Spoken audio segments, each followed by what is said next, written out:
Basawan was born on 1580, died 1600. He was an Indian miniature painter in the Mughal style. He was known by his contemporaries as a skilled colorist and keen observer of human nature, and for his use of portraiture in the illustrations of Akbarnama, Mughal Emperor. Akbar's official biography, which is seen as an innovation in Indian art. Over 100 paintings are attributed to Basawan. His earliest mention is found in an illustrated version of Tutinama circa 1556-61. Most of them are illustrations from manuscripts. In many of them, Basawan was the designer, in collaboration with a second artist who supplied the color.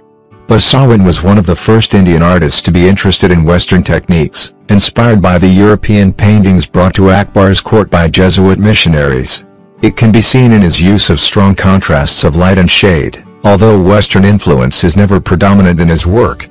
Basawan was also noted for his exploration of space, the delineation of his backgrounds, the strength of his colors, and the strong, moving characterizations of his subjects.